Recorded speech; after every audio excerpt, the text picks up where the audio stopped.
Salut tout le monde, j'espère que vous allez bien. Aujourd'hui, on se retrouve pour analyser le Bitcoin et l'Ethereum. On va aussi passer deux trades que j'ai fait sur XLM et TRX. Je l'ai aussi montré sur Twitter si jamais vous voulez aller me follow là. Je mets des updates qui sont pas mal plus rapides sur Twitter. Donc sinon, si on passe rapidement sur Bitcoin, on est encore dans notre downtrend en 4 heures. Pareil sur Ethereum et sur la plupart des cryptos, là, on est tous dans le négatif sur les 7 derniers jours. On peut voir qu'il y a des altcoins qui sont plus en négatif que Bitcoin, il y en a d'autres qui sont moins en négatif. Donc on peut voir que la performance des altcoins pour le moment est assez similaire à celle du Bitcoin. Donc maintenant à voir si l'Ethereum va faire que les altcoins sont plus vendus à cause qu'on peut voir qu'Ethereum a sous-performé le Bitcoin dans les 7 derniers jours. Donc c'est sûr que là, comme j'avais montré dans la vidéo d'hier, on a l'Ethereum qui est sur un support assez important. Je pense qu'il pourra encore descendre un petit peu, là, je vais aller vous montrer ça, mais je pense qu'on pourra avoir un petit rebond de l'Ethereum, donc un petit rebond des altcoins pour la prochaine semaine peut-être, pour ensuite voir qu'est-ce qui se passe. Sur le SP500, on peut voir qu'on est sur un niveau qui est très important en ce moment, donc les 4415 points. On peut voir que on avait notre trendline qui dure depuis un bon bout, juste là. On l'a percé à la baisse pour ensuite la réintégrer. Donc, je sais pas si la trendline est encore vraiment valide. Là. Je pense que je pourrais quasiment l'enlever parce que on l'a cassé. D'habitude, quand on la casse, ben, on s'en va direct plus bas. Mais là, finalement, on a eu un rebond. Donc, maintenant, ce que je regarde, c'est à voir si on va se faire rejeter sur ce niveau-là. Donc, ce serait vraiment le premier niveau que je pense qu'on pourrait se faire rejeter. Puis si jamais, par exemple, on fait un petit pullback et qu'on repart à la hausse, ce serait ici le deuxième niveau, donc les 4530 points environ, que je regarderais pour qu'on se fasse encore une fois rejeter. Parce que je reste baissier à cause qu'on a clairement fait un changement de structure sur le SP500. On peut voir qu'avant on faisait des hauts qui étaient toujours plus hauts. Tandis que là, le haut qu'on a fait là, il est plus bas que ce haut-là. Donc, c'est clairement un changement de structure. Puis là, qu'est-ce que je m'attends, c'est qu'on fasse des hauts de plus en plus bas et des bas de plus en plus bas. Donc, ça ressemble à quelque chose comme ça que je m'attends. Maintenant, c'est sûr que si mon point d'invalidation, ça serait clairement en haut de ce haut-là. Donc, si jamais on fait une clôture daily en haut des 4600 points environ, ben là, ça va invalider ma thèse qu'on continue plus bas. Donc, qu'est-ce qui arrive si on fait une clôture dans cette zone-là? Ben, c'est clairement qu'on repart en tendance haussière. Puis là, on pourrait aller clairement targeter des niveaux plus hauts là, sur le SP500, donc les 4972 $. Ça serait pas mal le niveau à voir à la hausse. Puis sinon, à la baisse, je m'attendrais à ce qu'on revienne dans la zone entre les 0.618 et les 0.786 de Fibo. Donc entre les 4052 et les 3880 $. Si jamais on se fait rejeter ici, puis qu'on repart à la baisse.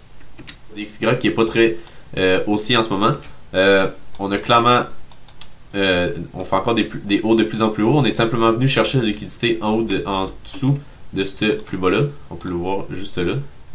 Donc pour moi ça reste toujours haussier. On va clairement venir, ce que je pense très bien qu'on va venir chercher le niveau pivot. Dans le fond, ce niveau là c'est simplement la mèche qu'on a là. Puis on a vu de la réaction juste là et une réaction juste là. Puis on a encore beaucoup de liquidité à venir chercher dans cette région là.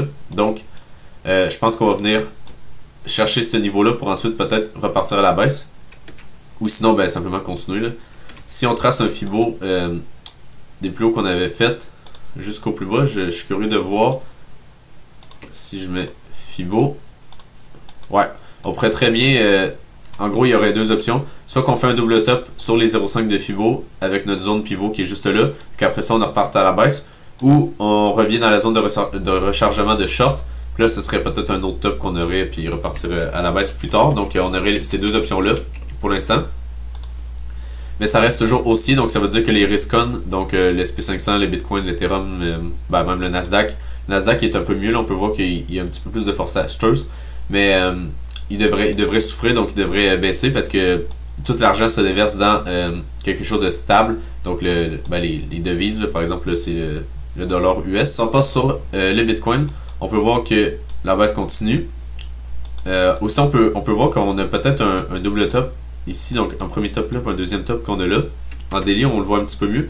En 4 heures, c'est moins clair, donc je prête pas vraiment attention à ce double top là, parce que je pense qu'on pourrait, si on le voudrait, on pourrait clairement juste revenir faire ça.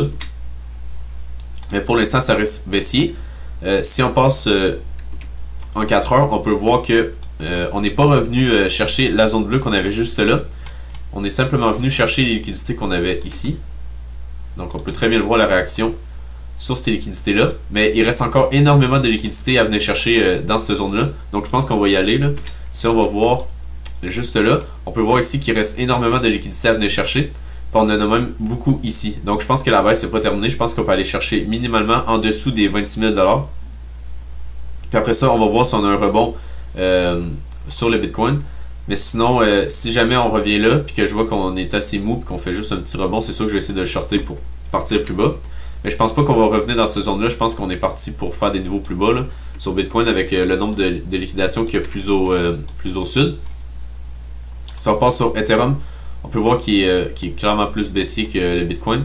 J'ai encore mon idée de short qu'on a juste là, mais si jamais on vient percer cette zone-là, bon, je vais plus essayer d'avoir un pullback pour rentrer puis venir en short sur cette zone-là. Je pense en ce moment c'est le trade qui serait le plus plausible à faire parce que je pense pas qu'on va rebondir jusque-là. Avec la force de Ethereum Bitcoin qui est toujours baissier. On a juste fait un petit rebond hier, mais clairement on est juste venu. Ouais, c'est ça, on est juste venu chercher l'order block qu'on a juste là. Oups. Bon, on peut même mettre celle-là ici. Ouais, ça serait plus clean. Donc, et voilà. Donc, on est juste venu chercher cette zone-là. Donc, pour moi, c'est clairement qu'on va faire des niveaux plus bas là, sur Ethereum Bitcoin. Puis, en espérant qu'on ait un rebond sur la zone qu'on avait mis en gris juste là. Donc, maintenant, à voir si on vient chercher cette zone-là pour après ça avoir un rebond plus conséquent. Mais pour l'instant, ça reste toujours baissier. Pour mon trade sur XLM, ça fait quand même depuis un mois que je l'ai.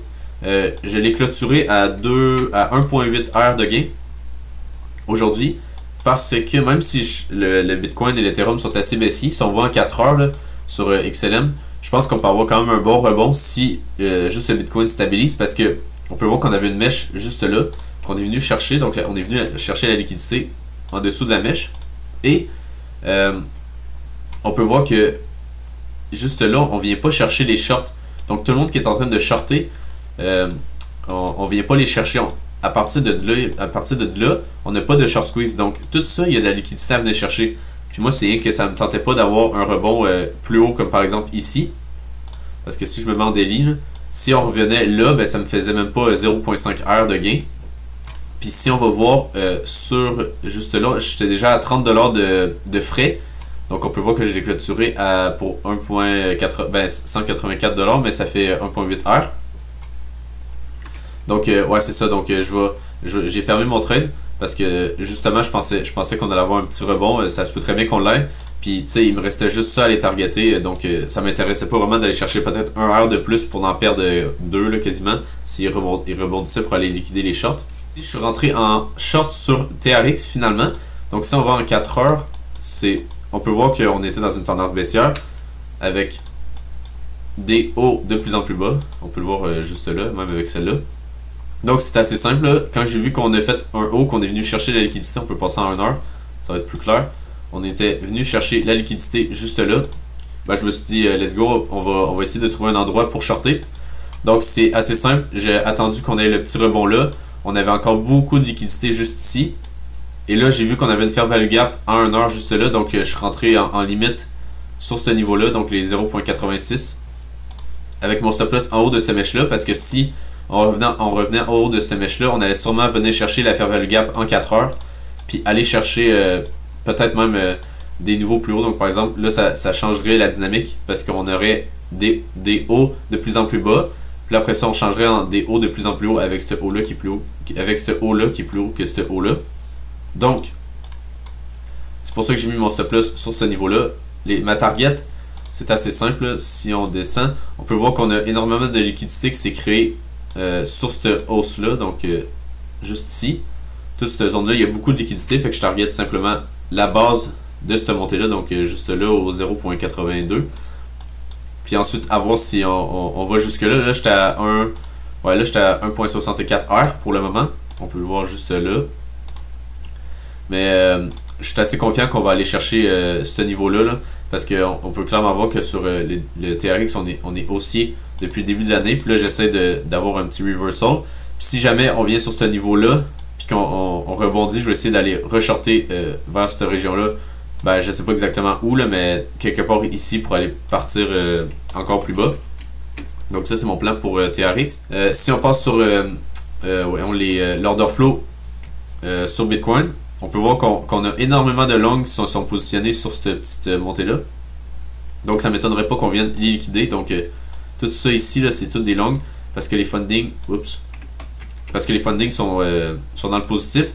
Donc ça m'étonnerait pas qu'on vienne les liquider en descendant, en venant chercher en dessous des 26 000 $ pour venir chercher les liquidations juste là. Donc par exemple faire une dernière jambe baissière pour aller chercher ce niveau-là. Donc c'est pas mal tout ce que j'ai à dire.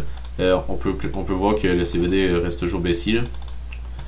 Sinon, si on passe sur Ethereum, la même chose là, que Bitcoin, j'ai pas grand chose à dire.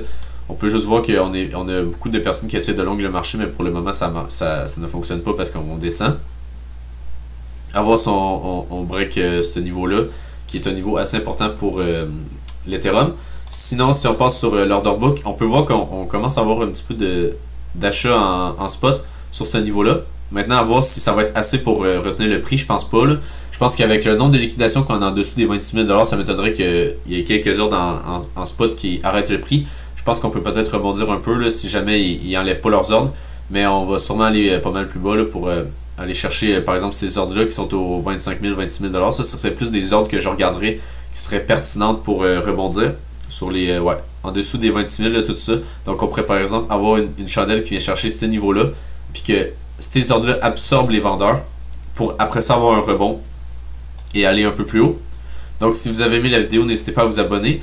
Vous pouvez aussi aller vous abonner sur Twitter. Puis sinon, on se dit à la prochaine. Bye!